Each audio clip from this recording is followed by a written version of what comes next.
So, yung mga nakuha ko, oh my God. I miss filming. Hala, walang ikakwintas. Mag-choker na lang tayo. Asan ba yung kwintas ko? Hala, asa ko itong ibutang. Ayan, completos recados na ang get up ni Chinky. Guys, pasensya na if super simple lang ng makeup ko ha, kasi wala lang, nagmadali lang akong mag-film. I just sat down and then prepared my setup. And yeah, yun lang kasi I was not really planning to film today kasi marami akong dapat i-edit muna. Pero I figured kung mas marami akong videos na na-film, mas marami akong pwedeng ma-edit. So marami tayong videos. So yun yung story. So pasensya na kung ganito lang yung mukha ng ate nyo. But anyways, yeah, in today's video, another haul. I've accumulated a couple of products in here. Hindi marami guys, like hindi marami. I just wanna share with you guys what I got. Lalo na yung mga blouses kasi sobrang daming nagtatanong sa akin like, Ate Chinky, saan mo nabili ang iyong blouse? Ate Chinky, saan ka namimili ng iyong mga sanina? Ganon, maraming nagtatanong sa akin and I can't really answer kung saan kasi saan lang talaga.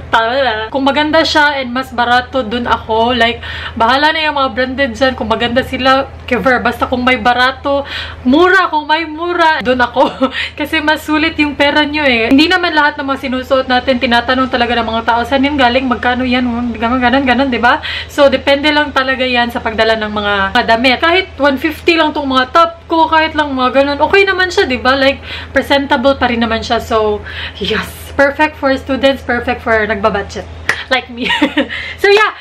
Let's start na guys kasi baka maparami na naman yung chika ko. Let's start with bag. Bag muna kasi may papakita ko sa inyong bag. The last time I did a haul, sabi ko sa inyo may ibang items pa na hindi dumating and ipapakita ko sa inyo dito. Ayan, nag-intermission lang tayo kadali guys kasi may nag-check up. But anyways, yeah, sa bag na tayo. Ito yung tinutukoy ko sa inyo na bag na kapareng pareha. Mas malaki pala siya sa gold na bag na napakita ko sa inyo and mas sturdy. Ayan oh, super sturdy niya, like ewan ko anong tawag sa material na to, pero super sturdy niya, like ligon siya guys ba, like matibay siya na material and medyo high quality naman for 800 or 700 plus ata. Okay naman siya guys. Maganda siya. Meron siyang mga gold details and yung loob niya sobrang laki, like marami kang marami kang malalagay sa loob and meron din siyang lalagyan ng cellphone nasa dito. So, yan. I really like it. Nagamit ko na to kahapon sa isang vlog. Super convenient yan dalhin. Like, nauuso kasi ngayon yung mga small backpacks. So, I figured makiuso tayo. So, ayan. Maganda siya guys. Sa Lazada ko rin to nabili. Lahat ng mga nabili ko sa Lazada guys, I will try to find the links. Pero kung hindi ko na makikita, basta nasa Lazada lang talaga siya. So, yes. That's the first one. So cute! Cutie, cute! Ito, napakita ko na rin to sa vlog, guys. But, I just wanna give you guys a quick update about this. May nag-message kasi sa akin sa Facebook. I forgot her name, pero parang hindi rin niya pinapasabi yung pangalan niya. But, yeah, she told me na sabi daw ng Nature Republic, wala daw silang binibentang mga products dun sa Lazada. And most probably, yung nakuha ko daw is fake. So, I am referring to this guy right here. It's the Nature Republic Aloe Vera. And guys, tiningnan ko, like, nag-research ako ng mga blog post about it. And lahat ng mga blog post sabi, hindi daw transparent yung jar niya and dapat hindi daw gaano kita yung nasa loob. Eh, yung itong nakuha ko, sobrang kita yung loob. Oh. Kita nyo nga rin, diba? So, sabi ko, I think I really got the bad one or the fake one. So, hindi na namin to ginamit. I will throw this out kasi lisod na. Pero nagamit ko siya dito guys, like isang beses nung gumawa ako ng review nito, nagamit ko siya isang beses. But isang beses lang naman din, isang beses din kay my loves. Gamit tong 5-in-1 massager. I've already showed you guys. Napakita ko na rin to sa vlog and I have been getting questions about where I got this. Again, it's from Lazada and nakuha ko siya as a set kasama nung fake na Nature Republic. So, 5 heads na. 1, 2, 3, 4, 5. And then, wala pa siyang kasamang battery so you really need to get one. Works perfectly, guys. Like, hindi ko inakalang okay siya kasi sobrang mura. So, yan. Abangan nyo na lang yung review ko if hindi pa yun nag-up. So, nandun lahat ng mga judgments ko. So, yeah, I've been loving this one. ginagamit ko siya with my Rusi's Vanity facial wash na green tea. And it feels so nice on the skin. Maganda siya, guys. It feels so nice. I can't even. Hindi ko itatapon kasi baka masira. So, the next thing I got from Lazada are brushes. So, ito yung last na niabot. Last na dumating. Ito yung pinakahuling dumating sa package ko. And nakalagay siya dito sa pouch na parang cloth lang. And then, nandito yung mga mini brushes. Hindi naman like mini brushes talaga. Like travel size brushes. Actually, hindi ko in-expect na travel size brushes sila kasi sa picture malaki tingnan. So, hindi ko in-expect. But, it's good to have it kasi pag nagta-travel ka, perfect to. So, yan. Ito sila, guys. Tingnan nyo. Ang liit lang nila, diba? Hindi nyo makita. But, yeah. Super liit.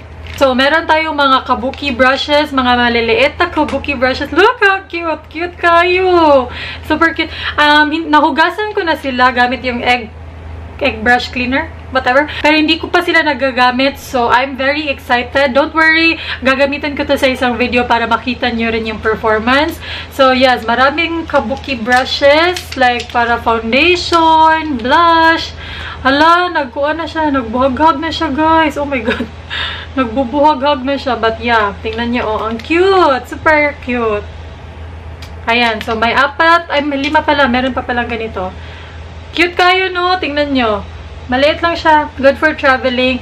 And then, may mga eye brushes tayo na super ganda rin ng quality, pero nagbubuhag-hag. Mga blending brush. Ayan. I've been playing with eyeshadows kasi, so I've been wanting to get new eye brushes.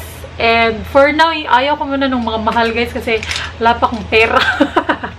I will try this out and I will show you guys how it applies on the face sa isang tutorial para makita nyo rin yung performance niya. And I will try to find the link kung saan ko to nabili kasi I think 300 plus lang to, guys, or basta less than 500. So, the next things I got, kahapon ko lang sila nabili and I wanted to buy these kasi gusto ko silang matry kasi it's all over YouTube, you guys. So, why not try it for myself? So I went to Maybelline and guys, sale ang Maybelline. Sale. So, ingon-ingon lang tag-sale pero wag yapon tay kwarta ikapalit. Saon na lang. Kahapon pala, guys, nanood kami ng Moana. Hala, ang ganda ng movie na yun. Hala, nga naman yun. Ang ganda. But yeah, hala, haul ito, haul. So, the first thing I got is the micellar water. Ito talaga yung pinunta ko doon kasi gusto kong i-try. Kasi lahat ng mga YouTuber siguro ginagamit to. So, gamitin na natin. This is the Maybelline micellar water. It removes makeup, plus cleanses, plus hydrates, plus soothes. Hindi ko pa siya nagagamit. Like, hindi ko pa talaga siya nagagamit. Ano ba? Wala siyang amoy. No, wala siyang amoy, guys. Like, parang tubig lang talaga. Siguro, if i-film ko din once na try ko na siya, siguro later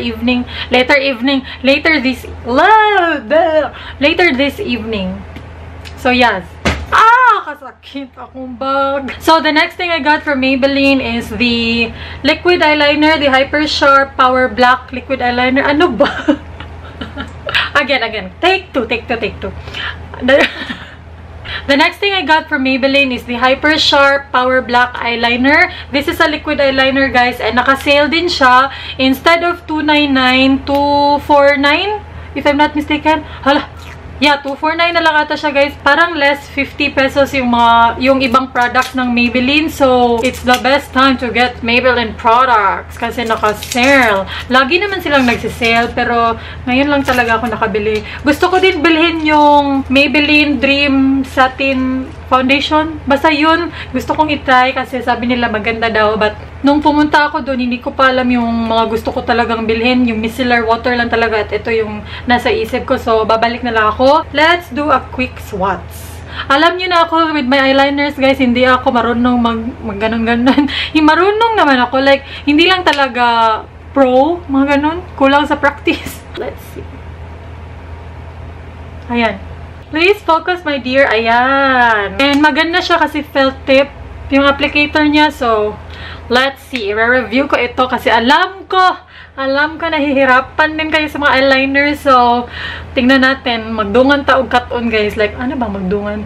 Sabay-sabay tayong matuto ng mag-eyeliner. So, the next things I got in here are clothes. Ano nga ba pangalan? Hanas. Hala, nakalimot ko. Hanas Basta guys, sa APM Mall, marami kasing barato dun guys. Like sa mga taga Cebu dyan, maraming mura dun na mga blouses, mga lahat, maraming mura dun. Para din siyang Park Mall, pero I think mas mura talaga dun guys. And mas marami kang mapipilian. And then nakakahangyo ka din, nakaka-bargain ka ba, nakakatawad ka din. So, yes, I got 5 tops, new tops. Mag-outing ata kami guys, hindi ko pa sure pero mag-outing ata kami next week. So, perfect to for beach. So, una kong nakuha are these guys right here. Tingnan nyo, ang ganda no? Mga ganito guys. So, tapos law-law lang siya na blouse and medyo see-through siya and then meron siya ganito sa front. Kinuha ko yung red kasi sabi ng mga ate doon, bagay daw sa akin ang red. So yes, kinuha ko. Nagpauto ako sa kanila. And then kinuha ko din yung yellow kasi nakakaputi yung yellow. Both colors nakakaputi, mga medium fair skin tone. So kinuha ko rin tong yellow. O, diba? It fits me perfectly. So I'm very happy I got 2 of them. So thank you. Thank you. Bagay sila with shorts, guys. Pwede rin naman jeans. Yeah, I think pwede rin siyang jeans kung comfortable kayo ng mga ruffle. Kung pupunta kayo ng mall, okay lang naman siya. Pero susuotin ko yan sa beach siguro. Yeah, siguro. Pero bagay din siya sa mga shorts, mga ganun-ganun. And then, I also got this lace top. Hindi lang siya top, like, mahaba siya, guys. Hanggang sa paa, hanggang half of my thighs. Kasya siya. Suotin ko rin to sa beach. Kahit hindi naman ako maliligo, magaganito ako. So, ayan. Super nice. And, murang-mura ko lang tong nakuha. So, ayan. Marami talaga dun sa APM. Like, kung marami lang akong pera, ay, puno na ang drawer, guys. Pwede mo rin naman tong hindi gamitin sa beach. Like, kung gagamitin mo siya sa beach, pwede kang mag 2-piece underneath it. Kung ayaw mo naman, pwede ka rin naman magsuot ng cami and then shorts sa ibaba. So, this will look good as well. Ah! Ang baho. So, the last 2 tops I have in here are also similar but different colors.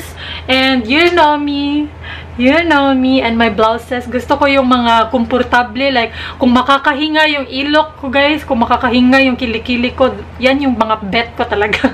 Kasi ang init dito sa Pilipinas. Huwag kayong alam yung mainit dito. I got 2 similar tops but in different colors. So, this is how it looks like. Medyo, maiksi siya dito sa front. And then, mahaba siya sa likod. And, napaka-flattering ng color niya, guys. Like, parang mamahalin na colors. Kaya gusto-gusto kong bumili ng mga colors na ganito. Like white, mga neutral colors. Kasi parang mamahalin kahit hindi naman. Diba? And ang presko niyang suotin. Kasi kung mainit, guys, ayaw mo namang magsuot ng black. Diba? Parang mainit kang tingnan kung naka-black ka. So, I prefer colors like this. Like neutral colors lang. Ayan. I really like this. Like, this is one of my favorite colors when it comes to clothes. Mga beige, mga ganon. Ha! And then, the next top is still similar, but this is in the color, like, navy blue. Hala, uy, di man ko kaba, indigo? Or, hala, di ko kaba mo describe, guys, but this is how it looks like. Maiksi pa rin siya dito sa ibaba, and then mahaba sa likod. So, yes. I really like it! So, yeah, yun lang, guys. Yun lang yung mga nabili ko. I'm very happy kasi na-share ko na sa inyo kung saan ako bumibili ng mga blouses. So yeah, those are all the things that I got from the past few weeks siguro. And I'm very happy kasi tapos na ang haul na ito. So we'll move on to another video. Thank you guys so much for watching and I hope nag-enjoy pa rin kayo. I know you guys love hauls as much as I do. It's one of my favorite videos na gustong panoorin sa YouTube, mga hauls. So yeah, if you guys enjoyed this video, please give it a thumbs up. Hindi nyo ikakamatay ang pag-like, guys. Kita ko kayo, oh, i-click mo na. Ay, nag-dislike, hater, inggitera. But yeah, thank you guys so much for watching and I'll see you soon!